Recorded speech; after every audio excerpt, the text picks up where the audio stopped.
Siddharth Sharma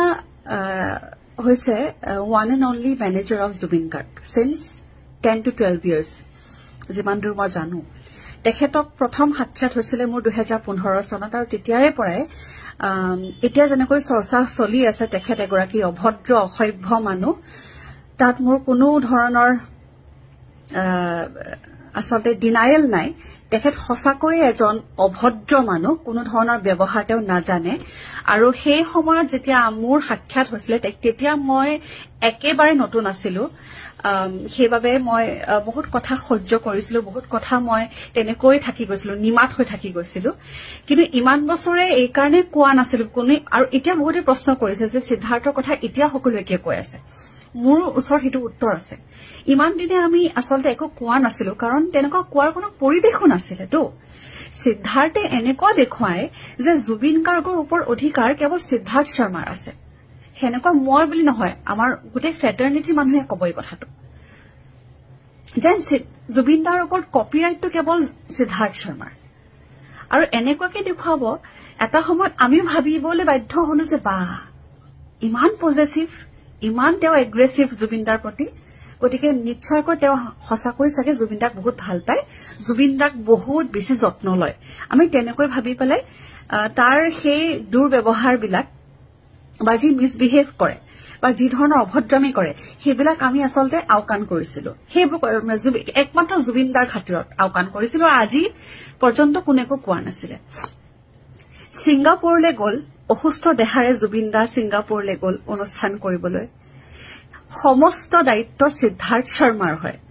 তেখেতে coat যাব কি খাব কেতিয়া শুব কি কৰিব কি পিন্ধিব তেখেত ইতিমধ্যে ৰেগুলাৰ বেসিছত মেডিসিন সেৱন কৰে মেডিসিনো নাই খোৱা বুলি আমি জানিব পাৰিছো সেই অৱস্থাত ৰাতিটো পাৰ্টি কৰি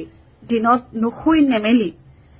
তেখেতৰ স্লিপ সাইকেলটো আমি সকলোৱে জানো তেখেতে ৰাতিটো নুশুলে দিনটো শুৱে সেইদিনাখন নুশুলে ব্ৰেকফাষ্টটো নকৰিলে তেনেকৈ তেওঁ কিবা এখন অজান আইল্যান্ডলৈ লৈ গল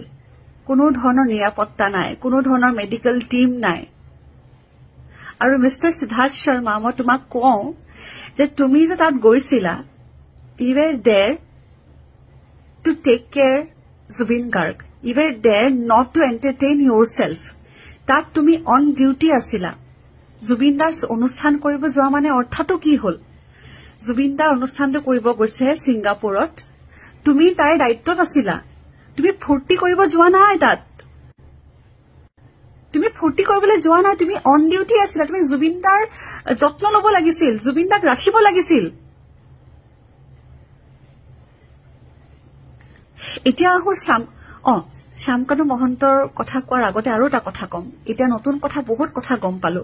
যে যিমানবোৰ ৰাইটস আমি জুবিন দাৰ যিমানবোৰ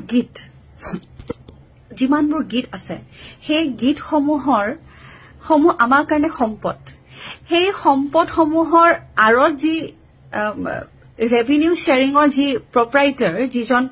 যিজনে পাব ৰেভিনিউ হেতুৰ সকলোতে সিদ্ধাৰ্থ শৰ্মাৰ নাম জড়িত হৈ আছে এটো কিমান দূৰ সত্য মই নাজানো কিন্তু যদি সত্য হয় তেতিয়া হলে হাউ ডেয়াৰ ইউ তোমাৰ সাহস কেনেকৈ হল